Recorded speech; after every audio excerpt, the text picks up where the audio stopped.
Hello, welcome to the MFC Show. I am Matt Stormstead here with Cayman Winfrey and Samuel Foley. So we're going to get started here. The first topic, DeMarcus Lawrence signs a 5-year, $105 million deal with the Cowboys. We'll let you go first, Sam, I love this deal. It is awesome. DeMarcus Lawrence said he wasn't going to play on another franchise tag. So getting him locked up long term, he's the best player on the defense. It's a no-brainer pretty much. And they're paying him $21 million a year is a lot of money. But his first year under contract is a cap hit of only $11 million. So it's not too bad. Yeah, I think it's a lot for a defense player again. I am very like Bill Belichick. I'm not going to pay people a lot of money. I just feel like it's tough because they're going to pay Amari, Dak, and Zeke soon. So yeah, no, they have a lot of contracts by next year. And then their line, who's one of the best in the league, is going to have to give money too. So they have all of their best linemen locked up long term, and they keep restructuring their deals because all the linemen are like team guys. So they keep restructuring their deals so they can get more cap space. And then in the years coming up, Tyrone Crawford, who we're paying $10 million to, his contract won't be there anymore. Robert Quinn, we're paying $10 million, won't be there anymore. Sean Lee's getting $10 million, who won't be there anymore. So that's $30 million right there that can go towards other contracts. I don't like it, frankly. I just don't like it from the standpoint of the fact that how are you going to pay all these guys separately? We already know Zeke is going to be wanting that money. Cooper, based on what he might do for a full season next year, if he does really good, he's going to be asking for that money. And Dak may be in like the $10 million to $15 million range. I don't understand why they would do it. I can see why they did it, but at the same time, I don't. Well, their defense is a shell of itself without DeMarcus Lawrence. It's been proven on the field over and over again. When he's not there, they get way less pressures, way less sacks. The quarterbacks sit in the pocket, sit there, decide where to throw. DeMarcus Lawrence wreaks havoc on O-line, and he gets to the quarterback, and that's what they need. Yeah, like I said, I agree, but I feel like you guys could have easily found someone for a lot cheaper that could have almost produced almost the same production, not like maybe numbers, but production's there. I feel like at least get pressures. Yeah, that's what the main thing. If he's getting pressures, I feel like the Cowboys also spent so many years without a top pass rusher. Yeah, from the time DeMarcus Ware, probably from 2012 to 2014, 2015, really, they didn't have a dominant pass rusher, and you see the defense suffers from it. Yeah, how about them Cowboys? Yeah. I'm excited. Yeah, we'll move on to Antonio Brown leaked a message of when Juju was looking up to him when he was younger, and this is childish on Antonio Brown's part. It really is, and I feel like he's going to cause problems with the Raiders. Just problems in the locker room. I think he's not a good guy for that. And you see James Conner and Le'Veon Bell after sending messages saying how much they respect each other, and it was just childish. It was just a douchey thing to do. AB took shots at Juju pretty much just because Juju won team MVP, and AB's upset about that. The most childish thing. You didn't make the playoffs. Why would you get upset about team MVP? It doesn't make sense to me either.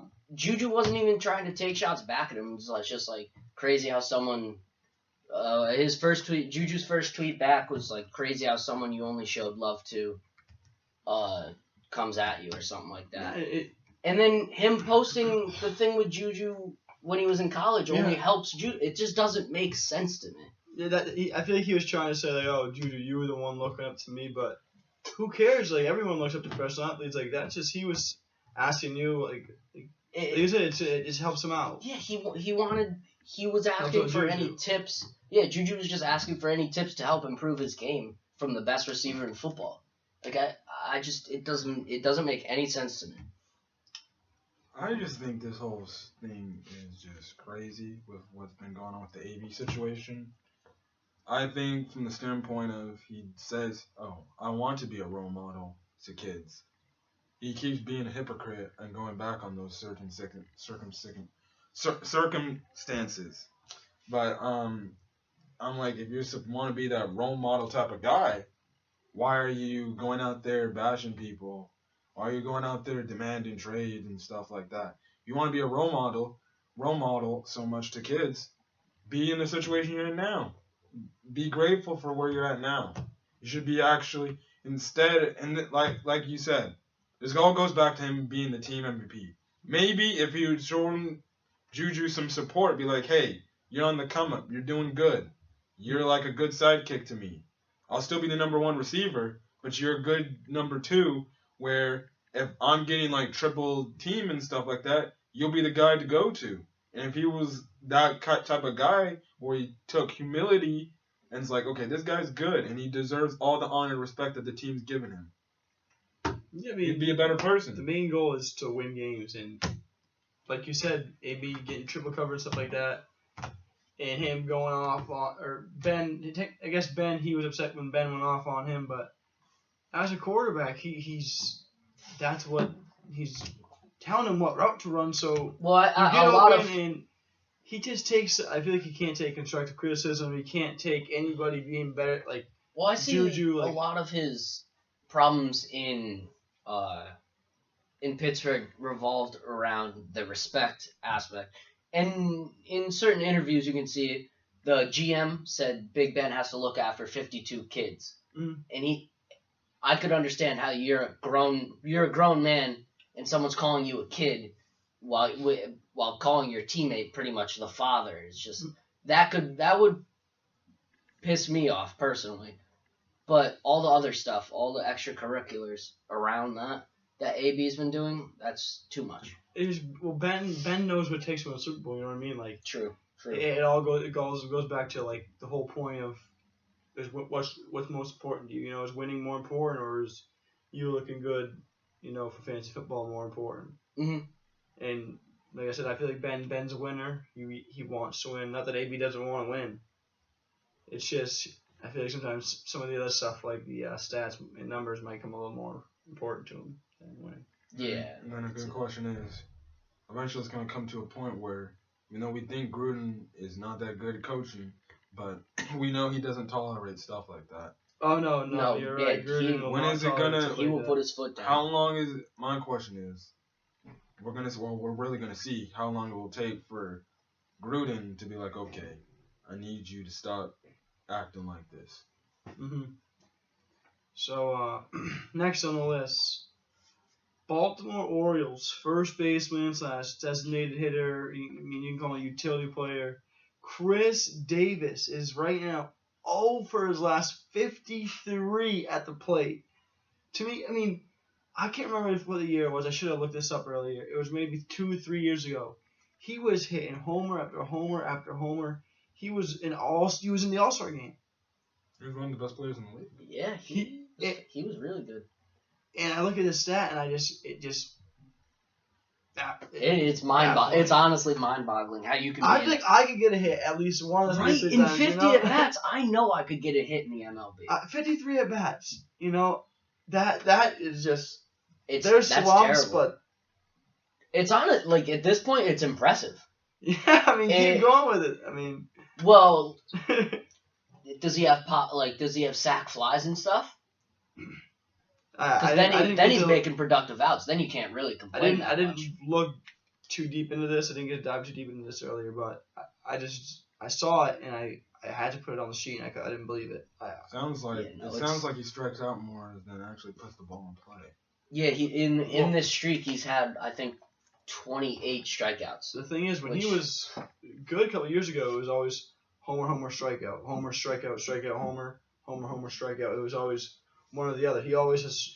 Well, I think he's just not changing his approach whatsoever. He's just like, well, it used to work for me, so it's going to work again. And it's not working.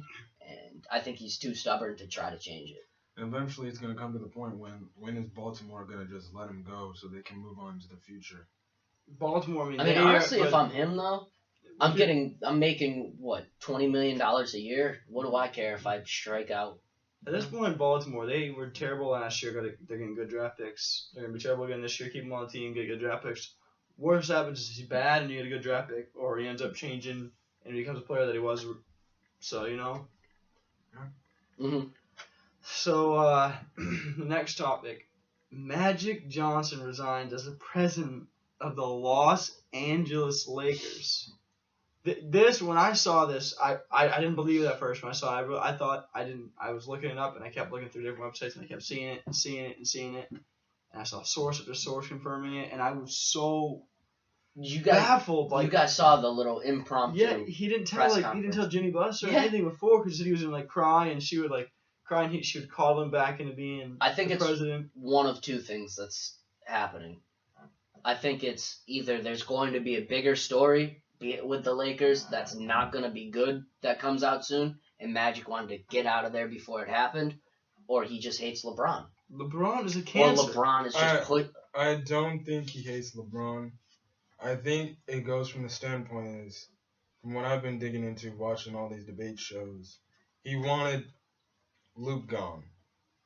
He wanted, and there's more people starting to say LeBron that. did, or Magic. Okay. More importantly, we're starting to hear, it's starting to be coming, because things are starting to especially come out today, that he not only wanted Luke gone, he wanted Rob Pelinka gone as well.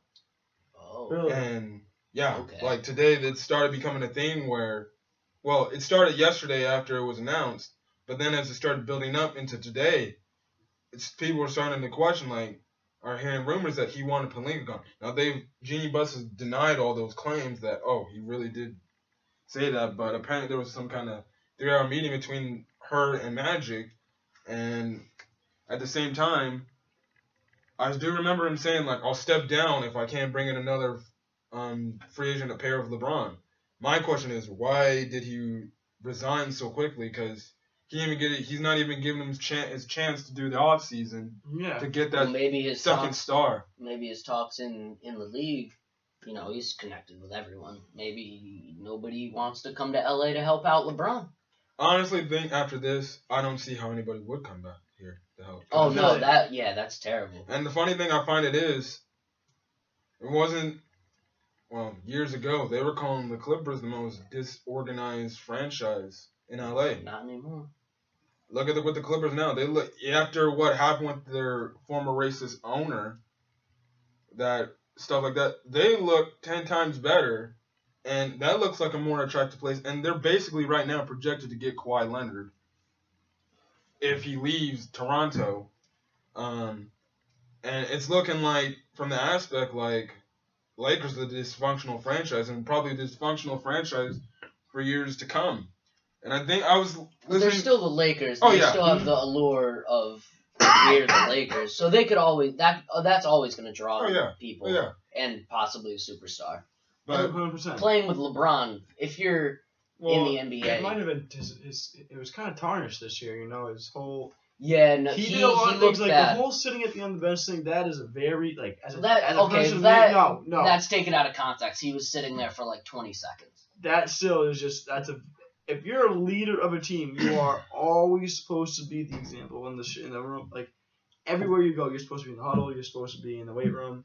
No, he did a lot of things that looked really bad this year. When you publicly are trying to trade all these people at the deadline, and then everyone's back, that's not going to help people. That's not going to help out your Magic Johnson. If LeBron. No, Magic Johnson. Trying to trade all these people at the deadline, and then that's not going to help the team play better together. That clip of Magic, though, where he's just they're talking about next year, and then he goes, "But I ain't going to be here." That's my favorite clip of all time.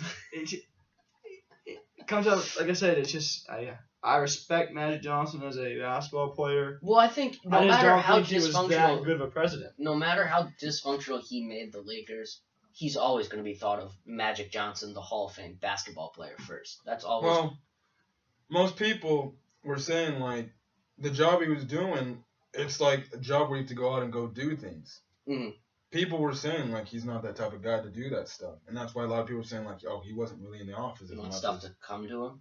Yeah, That yeah, makes sense. and that's why most people was like he's more of like an owner type of person, which Jeannie Buss is. I think he also expected players to come to him because, well, I'm president I of the think Lakers. he People also are going to want to play for expected- the Lakers. At least like a 6 seed in the playoffs this Oh, year. yeah. I think they Mhm. expected Yeah. something at least like, because if you at least make the playoffs, you can say, listen, you come here, like, you know, we were with this, and this, we made playoffs, and then that at least gives you the free agents. But you see what happened this year, like. The Lakers were really good before LeBron went down Yeah, at but then first. you see what happened, like the So the dysfunction and the turmoil. Like, Once that's not once something the you wanna get Anthony really- Davis thing came up, that was the end. Yeah, that was Yeah, the nail in the coffin. that really. That was honestly the nail in the coffin. It was. Mhm. Because, especially coming off the trade deadline, once the players knew, oh, LeBron wanted us out of here, no doubt about it. They didn't trust him. Why And would then, you play for him? and another thing is, I don't think Magic could take the negativity in the business. I really don't. He also He said kind of just, he missed tweeting, which is Yeah. hilarious. He said he wants to go back to being Magic Johnson too, so you can't get mad at him for that if that's how it feels. Also, I think he just couldn't stand being reluctant to do things that he used to do that he can't do. He can't tweet about other players because that will take into accounting and other organizations will be like, this guy's tampering over here. Mhm. So he can do what he wants. I'm just saying from the standpoint, people say, oh, he didn't really quit. He just left because he felt like he just had to leave. And I personally have to believe like, you just quit your job because you just couldn't take the negativity. I also do want to look into. I do believe there could be a big story that comes Yeah, I out. think- Definitely. Conspiracy There could be a theory. big story. Every time there's some bigger news that's coming out about the Uh-huh. situation. Mhm. 100%. There's always bigger news that could come out, so we never know with that too. Mhm. So what we're gonna go into next is we're gonna give our predictions for the first round of the NBA playoffs. Where it's like we'll get to talk about each series a little bit and we'll give our prediction each. So we'll start in the Eastern Conference. We have the first seeded Milwaukee Bucks taking on the 8 seeded Pistons. I mean, Sweet. Break out the brooms. I don't see. I agree with that. I say sweep. I say Giannis just takes over. There's the only one on Detroit that I mean you get like a Blake Griffin and Andre Drummond. Yeah, But that Luke Kennard's good. I just But see he's not. Giannis just being down. Who did they get to break the Bucks? Who did they pick up? They have a big guy they got. Eric Bledsoe, Gasol? No, Gasol went to the Raptors. But No, Gasol's on the Bucks. Pau Gasol. no, What's Marcus his Gasol's face? on the Raptors. Marc I know Gasol's Marcus on on the Raptors. Yeah. Is Pau Gasol on them? He's on the Bucks, I know but that. he doesn't really play. But I know they Chris got Middleton's really good. Mirotic. They got Mirotic. So yeah, I mean, but I totally do agree with you guys though. Detroit. They would be even better if Malcolm Brogdon were hurt. The Oh, thing yeah. is, Detroit though they play tough, gritty Detroit defense. Detroit could take one, and I would say on their home court they could probably take like game 3 Game or 4. 3, I say game 3 they take, but other than that, I don't see it. I don't see the score. I don't see the scoring happening with that. And if there's no scoring, then it's just gonna be tough for him. That's all I'm saying. It's gonna be tough for him.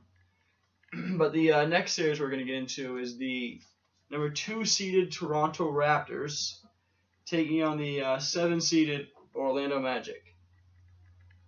I think That's another sweep. no. I think this is gonna be closer than a lot of people think. Truthfully. Really. It's gonna be a lot closer than a lot of people think, and the reason I'm saying that is just because I get the Raptors. They have Kawhi, it's a different team, but they've always faced this just this demon in the playoffs. You know what I mean? Yeah, I agree. I'm saying it's gonna be a. Well, I mean, I can't say it's gonna be a 5-game series. I say so. I can't say that it's gonna be crazy. I don't think the Magic have the Enough. firepower. I to- think it's going to be to another deal with- sweep. yeah. I think the only one that will probably give issues to the Raptors is probably Vucevic? Yeah, Yeah, Vucevic, Vucevic. since he is their center and stuff like that. I think that will be the only issue. But then And again, Mo Bamba. There's They- also a lot of but then traveling again- too. If you think about it, from Toronto to Orlando too. Yeah. And games are every other day, or basically every day besides the 4th and 7th game. like I said, with Vucevic, you can also counter that with Marcus Gasol. So Yeah, Yes. Marcus Gasol's a great He defender. is. So And they can't stop Kawhi. oh no, No. that's another thing. Kawhi is just He's a different like beast. Aaron Gordon might have it few games other than that, though. Yeah, like I said, this is a series that intrigues me. The number 3 Philadelphia 76ers versus the number 6 Brooklyn Nets, who I saw play in person this year. I see this could go 7 games. I'm still going to take 76ers, but I'm saying in 7. I'm telling you, it's going to be a lot closer than everyone thinks. D'Angelo Russell is a different. He is a bad man. He is a bad man, D'Angelo Russell, and he could change. I'm telling you, Ben Simmons get no jump shot. The 76ers are just going to go in there cocky, and it's just not going to. I could very much see the Nets taking this series. It's going to be. And like you said, the traveling from Philly to Brooklyn is minuscule. So that's something that helps there. The fans, home court advantage, home court advantage type of thing. But 76ers have good fans. They do. Trashy fans. Trash fans, but travel well. I think Brooklyn will probably just. I think it's going 5 games. I think Brooklyn will take 1 game on their home court. Really? Yeah. After seeing them in person play too. Yeah, because I know, what is it? I think the 76ers will be at full strength again, and they'll have, even though Ben Simmons can't shoot, they'll still be bailed out by Joel Embiid or Tobias Harris or Jimmy Butler. I'd say all 3 of them. Now, I think it's I think it's a sweep. Doubt sweep if, say, Joel Embiid goes off like he did against the Celtics that one game. If he goes off, that's it. And that's and Embiid, because they don't really have anyone that matches up. He's the X factor there. Well, Embiid.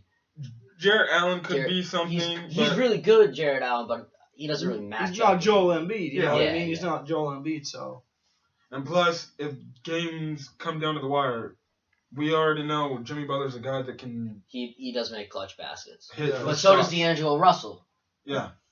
And I mean, I personally really want the Nets to win because I can't stand the 76ers, but I see the 76ers probably winning. I say them if they're gonna get to 7 in Philly and they're gonna win it. Yeah. What do you say? 5. So 5 games. Right. I'll take 6 games. Yeah. So we're going Boston, Indiana. Oh. Come on. So we got Boston versus Indiana. Okay. I'm taking Boston in 6, winning it in Indiana. Big thing that's killing Boston, my Celtics, is Marcus Smart being out. He is the leader of this team, the heart, the soul. I know everyone says, Kyrie, Tatum. Marcus Smart is what makes this team go. He gets up and down the court, runs, lays on the floor for the ball. Hard. That's what you need in the playoffs, and it could be tough, but the Sixers or the Pacers without Oladipo. I know they played well without him, but I just don't see them. They're a team that really surprised me this year. I thought with Oladipo going down, they really wouldn't turn the corner. But Aaron Holiday, Drew Holiday's younger brother, has really stepped up big time for them. I think I'm going to go 1 game higher. I think this game's going to go 7-game series. Mm-hmm.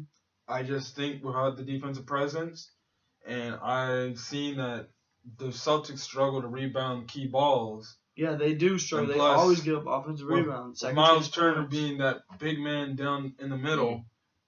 He's going to be for trouble. Al Horford is just a veteran, big man. He's smart. Oh, yeah. Mm-hmm. Al Horford's good. Baines is a big man that gets in there like physical, tight, athletic big man. I just feel like a guy like Ojale, Yabusele, like just good role players that just get involved and just do their job. I could honestly see either of these teams winning.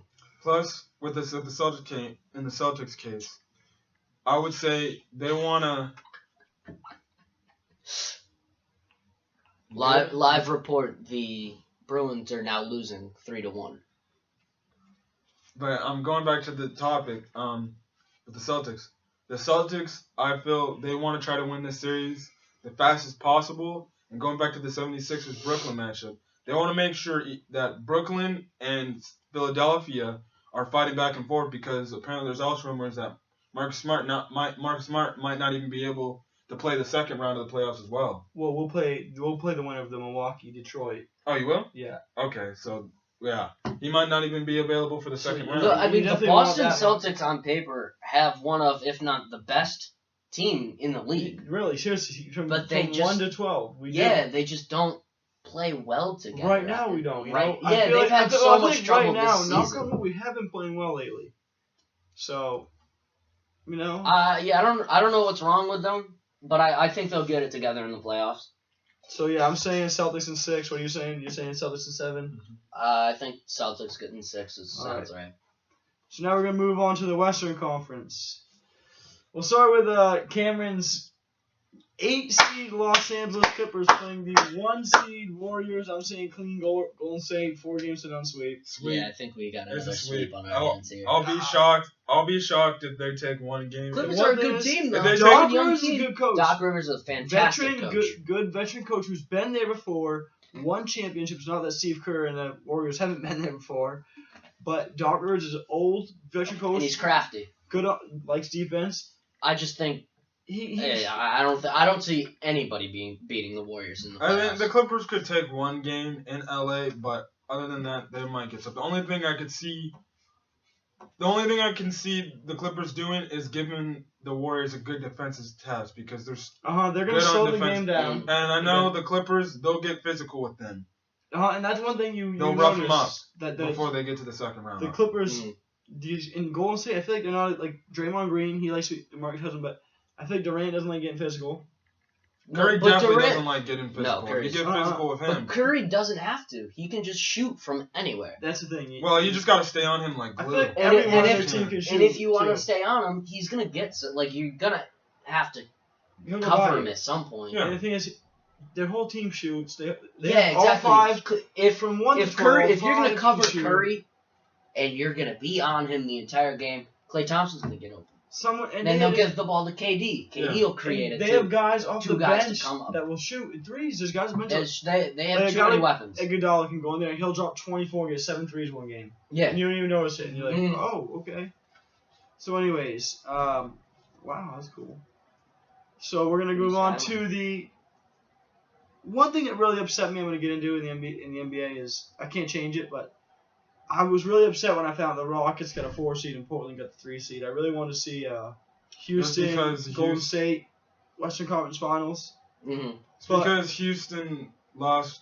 I think it was the key game. I think in the final game of this. No, I think it's because they lost that key game against the Thunder, which messed everything up. Because that affected the Clippers to where they dropped down to 8, and then the Rockets dropped down to 4 after losing that game. That's why the Thunder are up where they're playing. Yeah. Okay. So this series really intrigued me. The number 2, Okay, so yeah, we're all saying sweep. By the way, Golden State sweep. Yeah. Okay, I'm saying. So now we got Denver, San Antonio.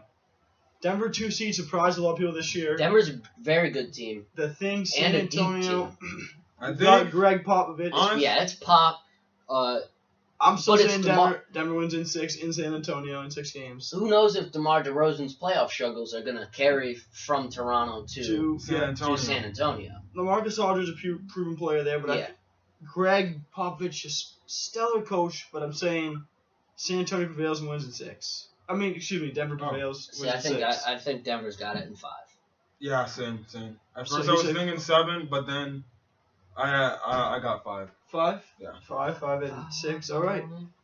Next one, another one that's really intriguing me is the number 3 Portland Trailblazers versus number 6 Oklahoma City Thunder. This is gonna be, you got Lillard, Russ. Yeah. This is a great series. I think it's going 7 games. I think the Thunder got it. I'm saying Thunder in 6. I'm saying Thunder in 6 in OKC. Thunder in 6. I'm saying. I can see it.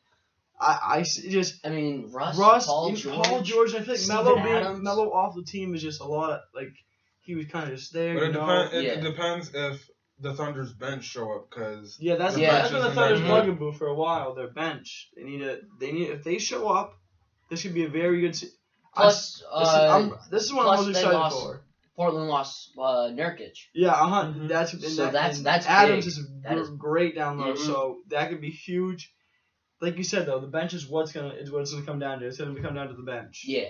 And plus, it also comes down, even with Russell Westbrook, is when you make those dumb shots or those key wrong shots, are those dumb threes gonna go in? See, I don't know. I think part of it's pride.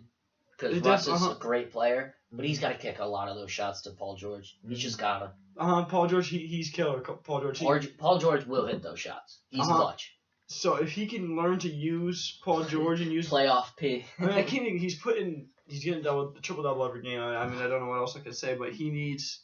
If he can find use players more, use teammates. Mm-hmm. The last series, the number 4 Houston Rockets versus number 6 Utah Jazz. I'm saying Houston 5 games. I've never been big on the Jazz. But the Jazz are a very good defensive team. With Jay Crowder, Donovan Mitchell plays good defense. Rudy Gobert, reigning defensive player of the year. They do, yeah. And Donovan Mitchell's the thing, but they're not gonna be able to stop Harden no matter what, though. It's Harden, and it's gonna be sad. We're gonna see Golden State, Houston in the second round. I mean, it's gonna be a great second round matchup, but I wish it would have been. That would have been a fantastic Houston Western Conference Finals. Western Conference, yeah. I've been thinking about it for some time, and I think this might go 7 games. Really? I really do. I think from the aspect is this. Wow. I mean, I could see it. The Jazz are good. Utah steals 1 game in Houston, and say they steal game 2, and they head back to Utah. Utah is a bad crowd to go play as an away team because they get crazy. Okay. So I'm saying Houston 5. You're saying Houston 7. Houston 6. Okay, and we're going to go back to the OKC Portland series. I was saying OKC in 6.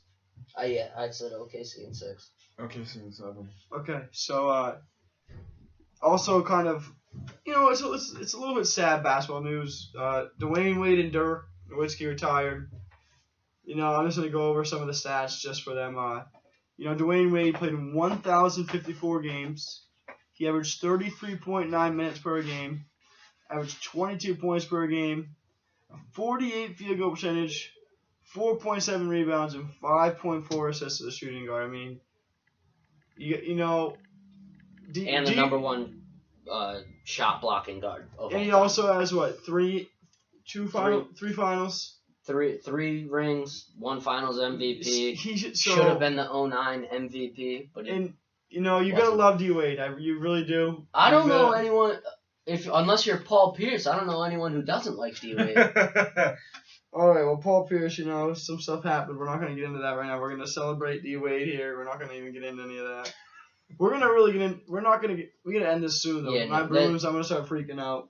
But anyways, D Wade, what he did for the basketball community, what he did he put Miami on the map. He did. He was the one that put the Heat on the map. Dwayne Wade is the Miami Heat. He is, and him leaving hurts a lot. The thing is, personally, I think this. So you can go. Personally, he should have been an all-time Heat. I didn't watch much of his basketball career because I didn't start watching basketball till 2010, basically. But all I gotta say is, he should have been an all-time Heat. He should have never left when he left for the Bulls and then went to the Cleveland Cavaliers and then just later went back. Probably should have been an all-time Heat, really. I feel like the story kind of makes it better. When he went to his hometown Chicago. Mm-hmm. Oh, yeah. Then I think that was cool. Trying with his best friend LeBron to get a ring, and then, at the end, they come back home. traded him back home. You always end up, it's kind of thing. You always end up back home. He always so. Miami's home for him now. Miami is home for him and his family. Yeah. One thing I do like is this: he's a Chicago Bears fan. Yeah, okay. I just can't wait for his son to don the Miami Heat uniform. That'd be cool. That would be cool. Awesome. And I feel like he got the right amount of respect he deserved in his retirement tour. Yeah, I mean, and especially in his last home game, he dropped 30 points, and then in his last game ever dropping a triple double. I mean, it was magical. It was. It was awesome to watch. Yeah, so we're gonna move to Dirk now. He played in 1,522 games, averaged 33.8 minutes per game, 20.7 points per game with a 47.1 field goal percentage, 7.5 rebounds and 2.4 assists. I mean, Dirk, he's another guy who changed the NBA internationally. He made it so you can be from anywhere. I feel like. Yeah, you see all these European players getting drafted now. That's because of Dirk. Mark came from the Bulls. All these guys, it's just Dirk.